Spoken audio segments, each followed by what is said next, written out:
Eu gostaria de compartilhar a palavra do Senhor nessa noite, o tema que chama-se Mantendo a Chama Acesa. Essa é a palavra que eu gostaria de hoje compartilhar com os irmãos.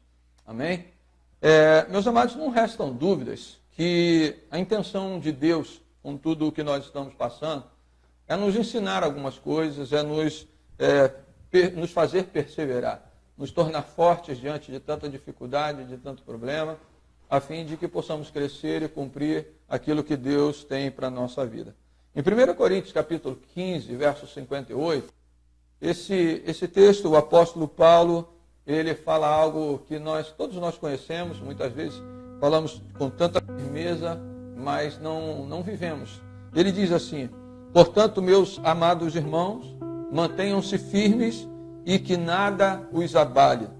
Sejam sempre dedicados à obra do Senhor, pois vocês sabem que no Senhor o trabalho de vocês não será inútil. Então nós podemos perceber tudo aquilo que nós passamos quando nós estamos na direção de Deus, na direção do Senhor. Ele tem um propósito de nos fortalecer, tem um propósito de nos fazer crescer a cada instante, nos preparar. E é justamente a perseverança que vai nos dar condições de permanecermos na vida cristã, nos propósitos de Deus. Em Gálatas capítulo 6, verso de número 9, o apóstolo Paulo, ele diz assim: não nos cansemos de fazer o bem, pois no tempo próprio colheremos, se não desanimarmos. Esse é um incentivo para a nossa vida. É uma palavra do apóstolo Paulo a cada um. O próprio Senhor Jesus Cristo, lá em Apocalipse, capítulo de número 2, verso 10, ele diz assim: seja fiel até a morte, e eu lhe darei a coroa da vida. Seja fiel até a morte. A bênção de Deus para nós, isso nós sabemos. Mas, amados, Deus tem nos chamado para vivermos uma vida de vitória. Nós somos vitoriosos porque temos sido chamados por Deus. E eu queria dizer para você, nesta noite, que a crise não anula, a crise não invalida a promessa de Deus. Pelo contrário, é nela que nós temos oportunidade de crescermos e de vermos ainda mais o que Deus tem para nós. Deus conta conosco. Deus conta com cada um de nós para incendiarmos a nação com a glória de Deus. Eu creio que nesse tempo nós temos tido a oportunidade de crescer, oportunidade de mostrar que somos igreja onde quer que nós estivermos, não só ali dentro do templo. Mas para isso, amados, nós precisamos manter a nossa chama acesa. Nós precisamos manter o fogo aceso. Esses dias eu estava vendo alguns programas que provavelmente você também já viu, de pessoas em lugares mais ermo possível, sem nenhuma condição. Se existia uma coisa que mantinha a fé daquelas pessoas, a força deles, era manter um fogo aceso durante todo o tempo, não somente de dia, mas também à noite. Era o fogo que traria o alimento, era o fogo que traria a purificação da água, era o fogo que traria calor no momento da noite, mas também traria proteção contra os animais. Você percebe que em tudo isso o ser humano precisa, e na Bíblia nós temos também essa mesma ideia de manter a chama acesa. Nós temos, amados, na Bíblia, ter óleo na nossa vida para que a chama esteja sobre nós. Jesus Cristo, ele diz que nós somos a luz do mundo, e para que essa luz continue acesa, nós precisamos ter o óleo, a unção do Espírito Santo de Deus na nossa vida. Eu tenho sentido, amados, o peso de alguns que têm vivido tão distantes do amor de Deus, que o óleo do Senhor não tem transpassado as suas vidas, esqueceram-se do que viveram. Um grande exemplo disso é quando no encontro com Deus nós fomos chamados para estar ali. Deus trabalhou na nossa vida, Deus nos trouxe tantas respostas, Deus nos trouxe tantas lembranças daquilo que Ele queria fazer na nossa vida. E muitas vezes nós acabamos perdendo esse sentimento. Pessoas estão morrendo, pessoas estão frias,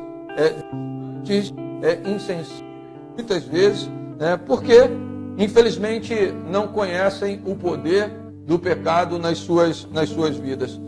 Jesus Cristo, a Bíblia diz, através do próprio Senhor Jesus Cristo, diz que o ladrão, o diabo, ele vem para roubar, para matar e para destruir. Ele quer roubar aquilo que nós um dia recebemos. Ele quer matar a nossa esperança. E eu creio, amados, que nós precisamos reaver tudo isso que temos perdido nesse tempo de tanta luta, de tanta dificuldade. Mas nós temos um consolo da parte de Deus. O próprio Jesus Cristo, ele nos diz que ele veio para nos libertar. Para nos libertar, nos trazer vida, a fim de que vivamos os planos de Deus para a nossa vida. Então eu gostaria de compartilhar um texto da palavra de Deus, lá de Hebreus, capítulo de número 10, verso de 19 a 25. Hebreus, capítulo 10, do verso 19 ao verso de número 25. Eu gostaria de compartilhar algumas coisas vitais que nós precisamos proteger. Algumas coisas vitais que o inimigo tem tentado roubar da nossa vida, a fim de nos fazer enfraquecer e de perdermos a chama de Deus sobre a nossa vida. Então vamos lá, Hebreus 10, verso 19, diz assim: portanto, irmãos, temos plena confiança para entrar no Santo dos Santos pelo sangue de Jesus, por um novo e vivo caminho que ele nos abriu por meio do véu, isto é, do seu corpo. Temos, pois, um grande sacerdote para a casa de Deus. Sendo assim, aproximemo-nos de Deus com um coração sincero e com plena convicção de fé, tendo os corações aspergidos para nos purificar de uma consciência culpada e tendo os nossos corpos lavados com água pura. E consideremo-nos uns aos outros para incentivar-nos ao amor e às boas obras. Não deixemos de reunir-nos como igreja, segundo o costume de alguns, mas encorajemo-nos uns aos outros, ainda mais quando vocês veem que se aproxima o dia. Baseado nesse texto do autor de Hebreus, eu quero falar sobre como podemos manter a nossa chama acesa, que muitas vezes tem tentado nos roubar a promessa de Deus na nossa vida. 5 coisas vitais que o inimigo tem tentado roubar, 5 coisas vitais que você precisa proteger na sua vida.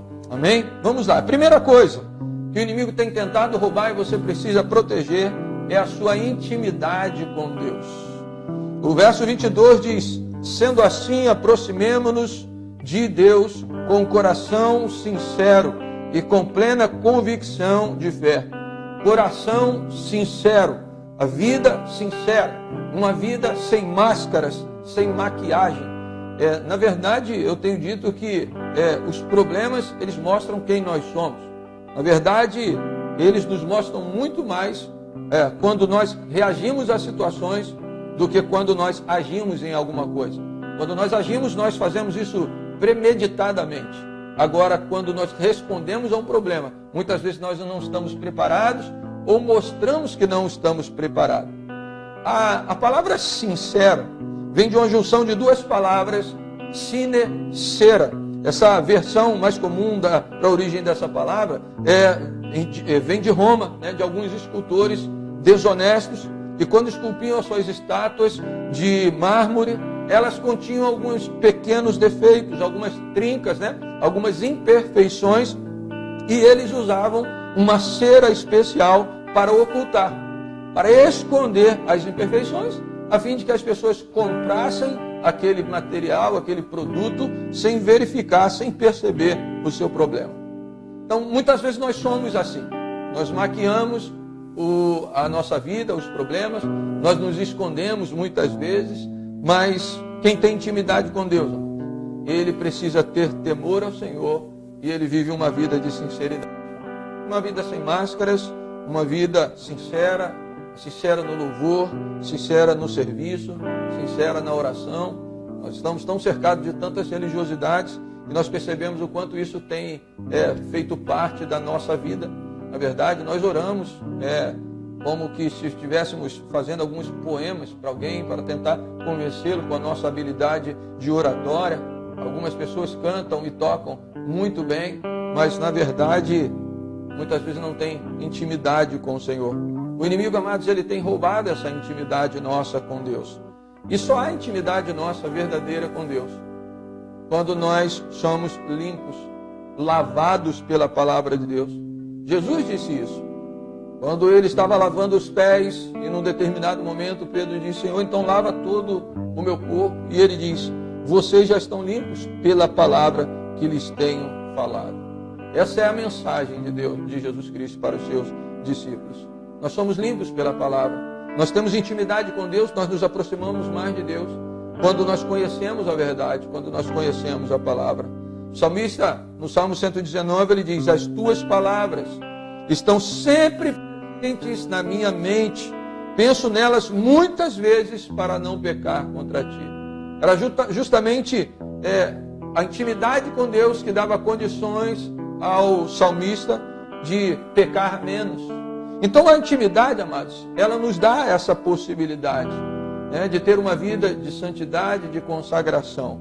E a intimidade, ela também traz a proteção. O mesmo salmista, eu poderia ler um só versículo, mas eu quero ler o anterior para que você compreenda. Diz assim: há uma coisa que realmente desejo no Senhor, o privilégio de viver durante toda a minha vida na sua presença, para descobrir a cada dia um pouco mais da sua perfeição e do seu amor. Aqui está o que mais interessa. Ele diz assim: quando eu estiver em dificuldades, ela será a minha proteção. Ele será a minha proteção e me esconderá em sua casa. Ele me colocará acima dos problemas numa rocha firme. O salmista está querendo dizer: quando eu estiver na sua presença, tudo isso eu tenho na minha vida. Eu tenho a proteção, eu tenho o consolo, eu tenho o esconderijo de Deus, e eu estarei sempre acima de todos os problemas.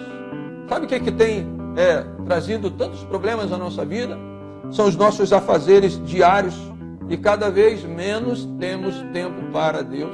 Cada vez menos temos tido tempo de intimidade com o Senhor, de falar com Ele e de ouvir sua voz. Nós precisamos voltar, amados, aquele tempo da nossa devocional, de desejar a presença de Deus, de conhecê-lo pessoalmente, de estarmos, quem sabe, a sós, em silêncio, ouvindo a sua voz. Amém? Eu quero deixar o Salmo 51, verso 10, para terminar esse primeiro ponto, que o salmista diz: cria em mim, ó Deus, um coração puro e renova dentro de mim o espírito estável. Esse é o desejo do salmista. Um coração puro, um coração sincero, um coração que persevera na presença do Senhor.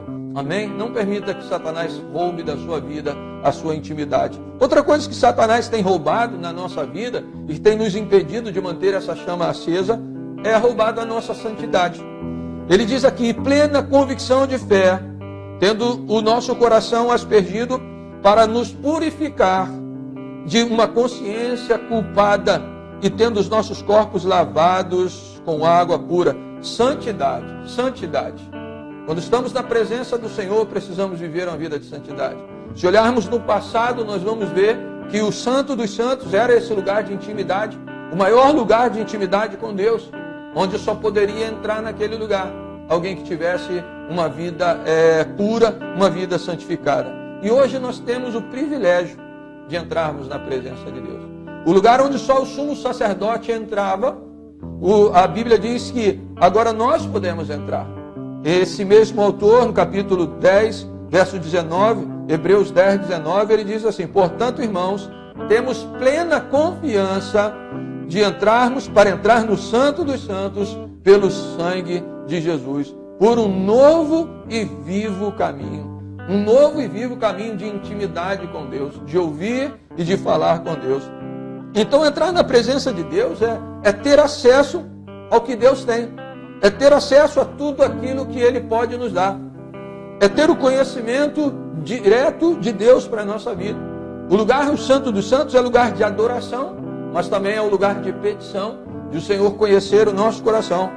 Então, em outras palavras, como muitos têm dito aí, quando nós entramos no Santo dos Santos, conhecemos a Deus intimamente, nós temos o céu aberto para nós, porque podemos pedir ao Senhor da forma como lhe agrada. Amém? Então, para ter acesso a Deus, antes de mais nada, é necessário uma vida santa. Deus não se deixa iludir com a nossa aparência. Deus não se deixa iludir com o nosso poder de fazer grandes discursos. Deus, Ele gosta daquele que tem um coração quebrantado, né? Pessoas sinceras diante do Senhor, ok? Sem santidade, não vale a pena, de nada vale a vida cristã. Não adianta termos tanto mecanismo para trabalharmos se nós não temos uma vida de santidade. O autor desse livro, assim, Hebreus 14. Hebreus 12, 14. Esforcem-se para viver em paz com todos e para serem santos.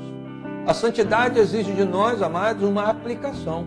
Ela exige de nós uma disciplina. E ele diz, sem santidade ninguém verá o Senhor. E aí você pode pensar de todas as formas, quer seja nesse tempo, quer seja na eternidade.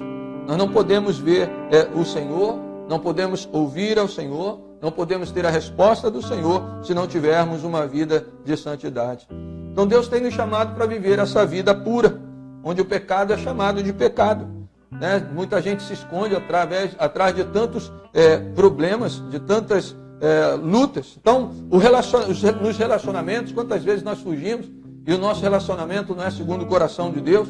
A fornicação, a comunhão com as trevas, andar no conselho dos ímpios, fofocas, hipocrisia religiosa, negligência, tantas coisas, insubmissão, rebeldia, todas essas coisas têm nos atrapalhado e têm trazido à nossa vida o pecado que nos afasta de Deus, nos afasta do Senhor.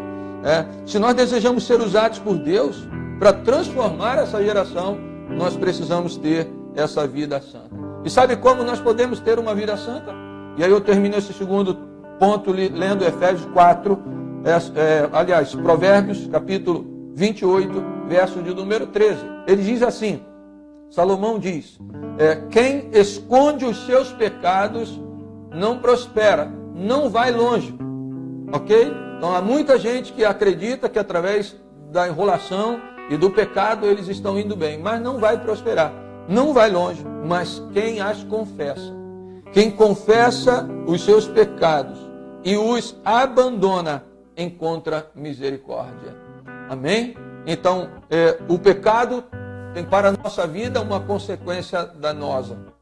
Mas quando nós confessamos o nosso pecado, a Bíblia diz que o Senhor retira de nós o mal que nós merecíamos receber. Não porque somos bons, mas porque o sangue de Jesus Cristo nos limpa. Amém?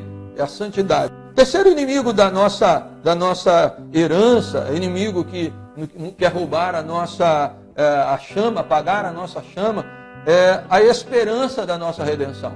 O inimigo não quer que nós pensemos nisso. As coisas estão tão normais, sabe? A gente vai se afastando cada vez mais de Deus. E o autor ele diz assim no verso 23, quando diz, apeguemo-nos com firmeza à esperança que professamos, pois aquele que prometeu é fiel. A esperança, amados, da nossa fé é a volta de Cristo. É quando ele voltará para buscar a sua igreja. Hoje nós temos esperança, e o autor diz, olha, temos essa esperança como âncora da alma, firme e segura, a qual adentra o santuário interior por atrás do véu. Verso 20, de Hebreus 6:20 diz, onde Jesus nos precedeu. Ou seja, o próprio Jesus, ele abriu o caminho, é isso que o autor está querendo dizer. Ele veio para inaugurar o nosso caminho, por isso o autor diz um novo e vivo caminho. Nós não permaneceremos para sempre nessa terra. Não foi com esse propósito que Deus nos criou, mas foi para que vivêssemos para Ele e com Ele por toda a eternidade.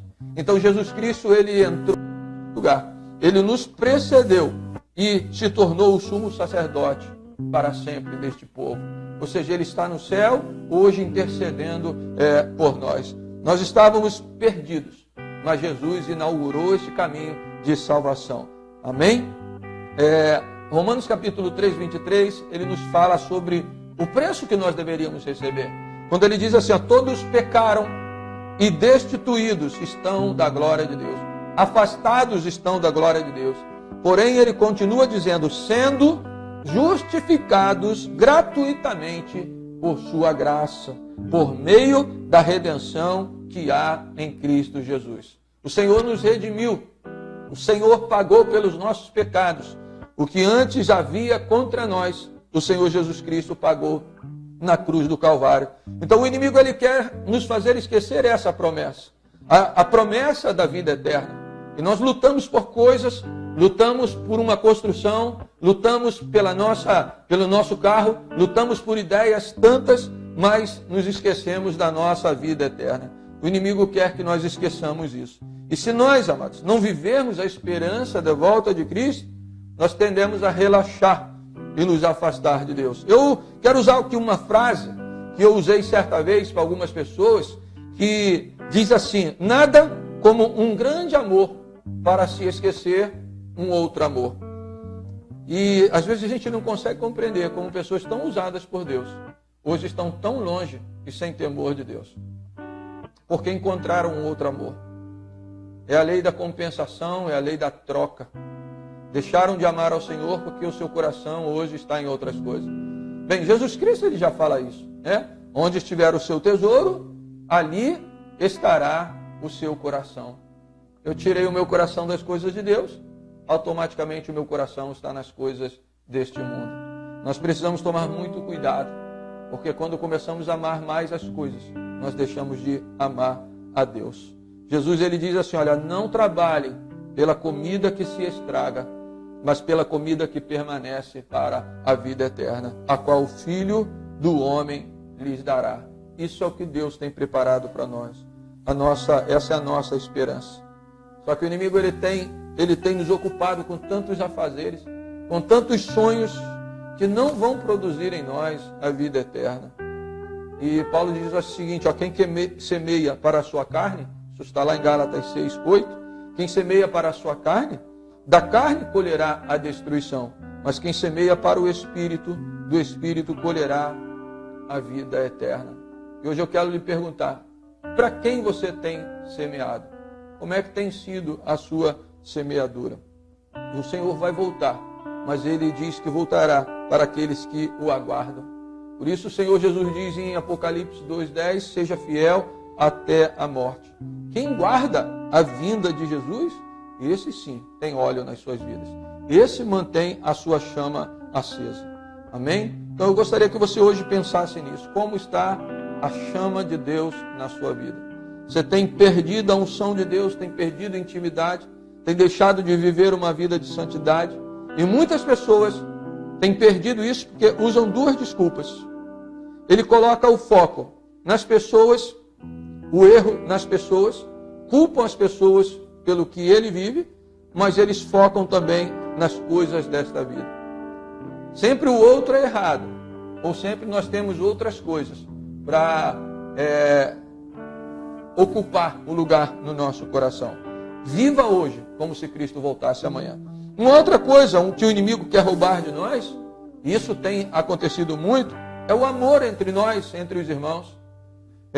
Em João capítulo 13, deixa eu ler primeiro o versículo aí que se refere a isso. Ele diz assim no verso 24, Hebreus 10:24: consideremos uns aos outros para nos incentivarmos ao amor e às boas obras.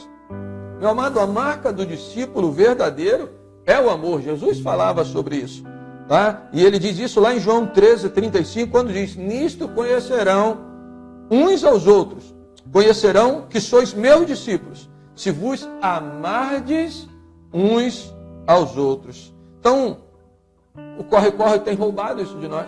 Nós temos o perdido tempo de nos amar, de nos incentivar ao amor. Todos querem ser amados, todos querem resposta, mas não querem amar os outros. Poucos querem de fato amar. Mas o amor, ele não é uma sugestão. O amor é uma ordem do Senhor. Quando o texto diz, lá em João 15, verso 12, ele diz: o meu mandamento é este: amem-se uns aos outros, como eu os amei. Ninguém tem maior amor do que aquele que dá a sua vida pelos seus amigos. Vocês serão os meus amigos se fizerem o que eu lhes ordeno. Nós devemos amar. Essa é a ordem do Senhor para nós. Não é um mandamento. Por isso o inimigo ele quer roubar de nós a oportunidade de nós demonstrarmos amor e começarmos a viver somente de palavras. Amém? Não existe, amados, ministérios. Não existe dons. Não existe conhecimento qualquer que tenha sentido na nossa vida, se não houver amor dentro de nós. Isso é o que Paulo diz lá em 1 Coríntios capítulo 13.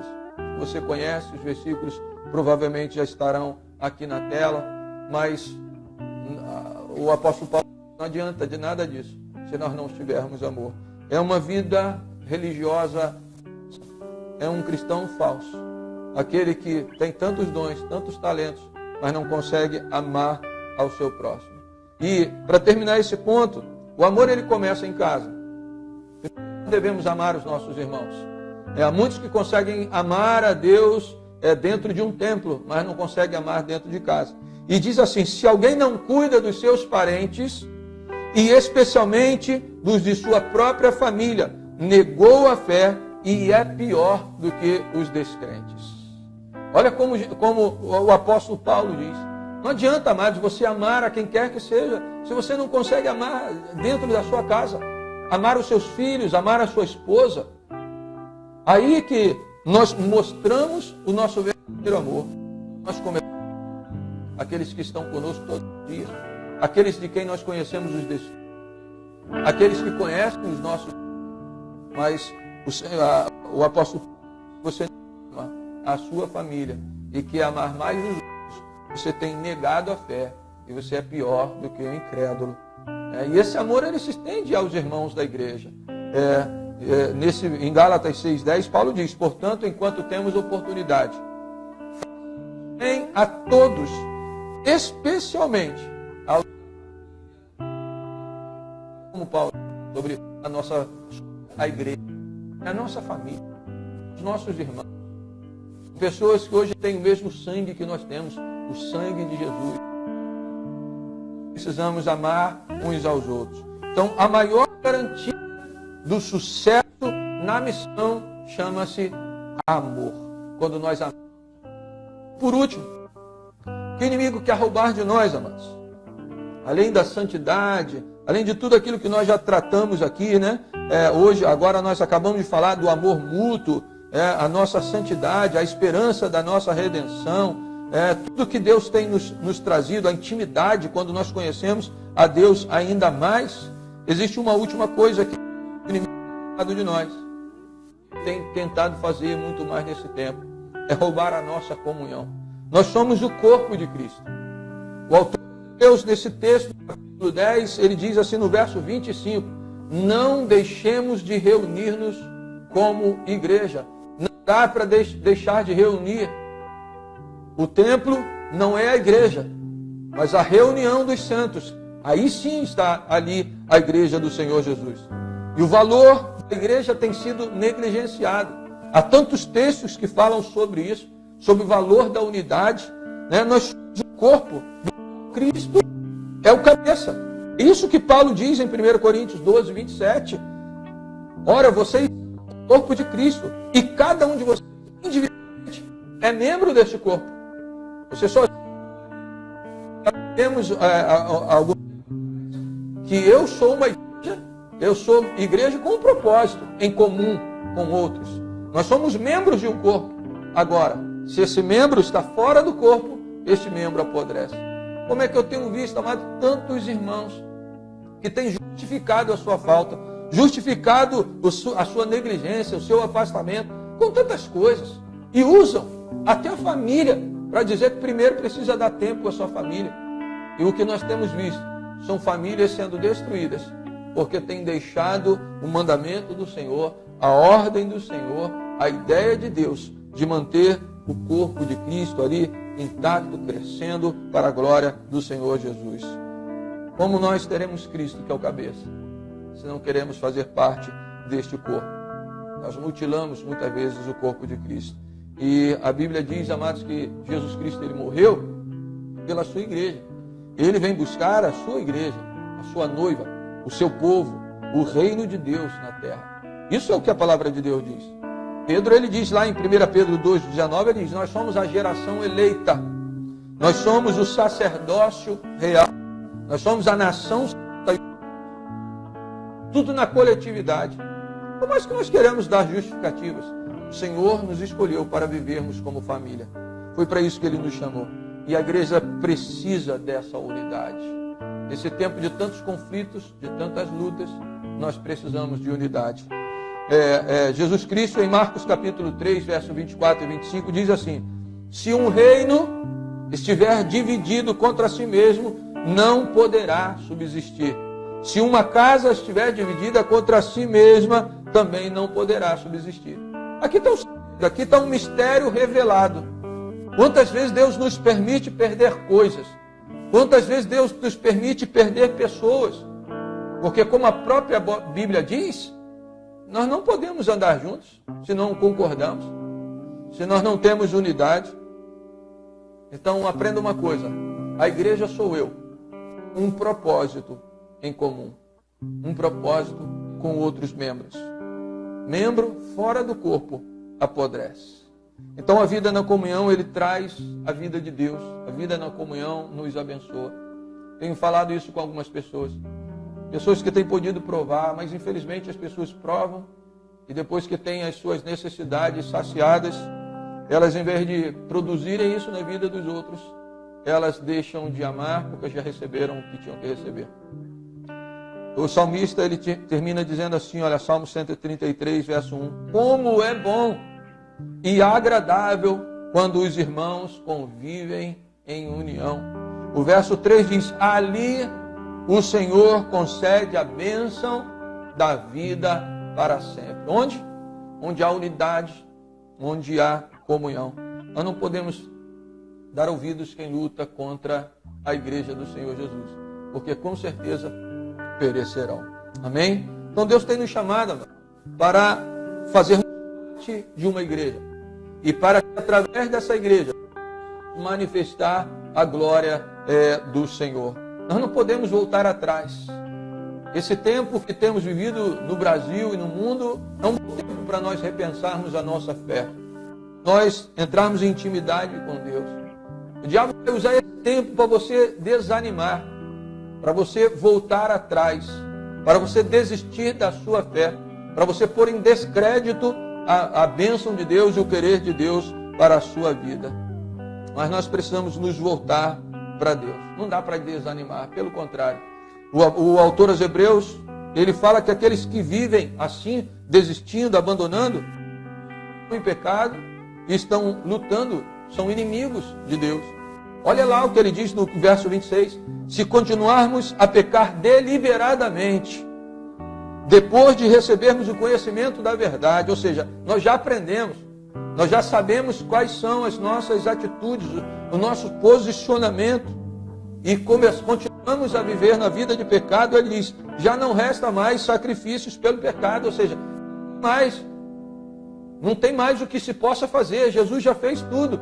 Se você quiser continuar vivendo em pecado, o verso 27, mas tão somente uma terrível expectativa de juízo e de fogo, preste atenção, uma terrível expectativa de juízo e de fogo intenso, que consumirá os inimigos de Deus.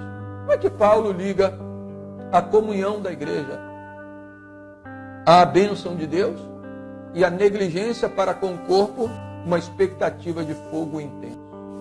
E ele ainda diz, consumirá os inimigos de Deus. Gostaria que você pensasse nisso. Voltar atrás, como Pedro diz, é voltar à lama.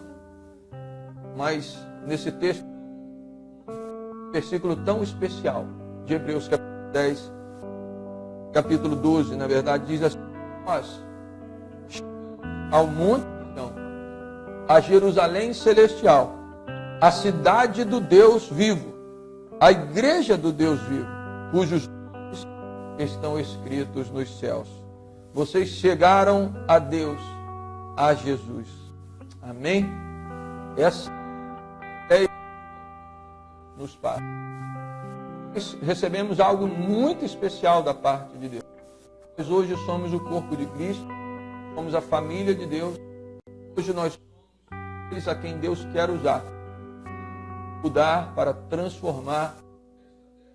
Para isso nós precisamos manter a nossa chama acesa, através da intimidade, através da santidade, através daquilo que, da nossa esperança da salvação, através da nossa comunhão.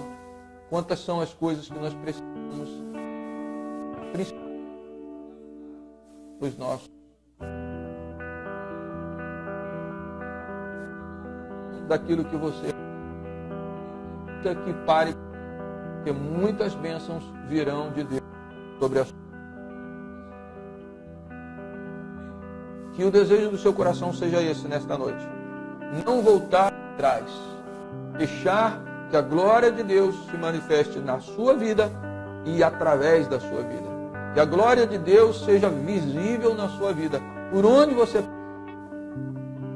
A crise, como eu disse, não anula a bênção de Deus. E esse tempo que nós estamos vivendo é o tempo da igreja se levantar. E hoje nós recebemos uma resposta disso. Tudo tem trabalhado para a igreja do Senhor Jesus. Dissemos aqui no domingo que através das autoridades, dos juízes da nossa nação, a nossa fé, aquilo que cremos, tem sido zombado, tem tido a proteção da nossa justiça, tem tentado calar a igreja. Tudo que falamos se torna crime, mas contra a igreja do Senhor, todas as coisas podem vir tratados como normais e liberdade de expressão. Mas nós que temos essa fé, não podemos nos calar diante de tudo isso. A igreja do Senhor Jesus precisa se reunir. Nós não precisamos de discursos, lindos. Nós precisamos de manifestar esse discurso nas nossas vidas. Nunca. Esse é o desejo de Deus para a sua vida, para a minha vida, no nome de Jesus. Amém? Que Deus te abençoe.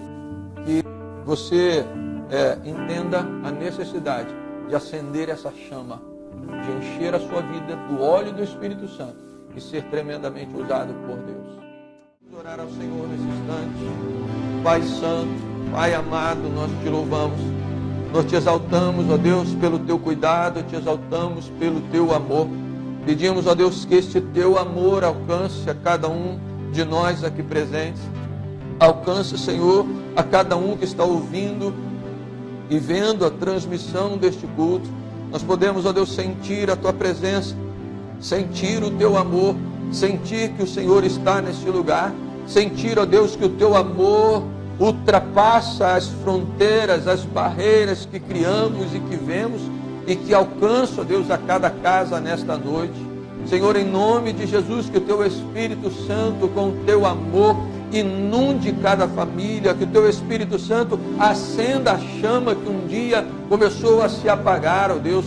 Desperta na vida da tua igreja, dos teus filhos, o amor pela tua obra, o amor pelo Senhor, por tudo que o Senhor tem feito, ó Deus, pelas nossas vidas e principalmente pela salvação em Cristo Jesus. Que a tua graça, que o teu amor entre em cada casa, que alcance cada coração, que restaure cada família, que traga aqueles filhos que estão longe da tua casa, longe das suas próprias casas, Pai, em nome de Jesus. Alcança cada um e nesta hora, Senhor, traz a tua cura, a tua proteção a cada família. Senhor, em nome de Jesus, que esses que estão ouvindo a tua palavra, que eles sejam, Deus, imunes a todos esses problemas que nós estamos tendo, Pai.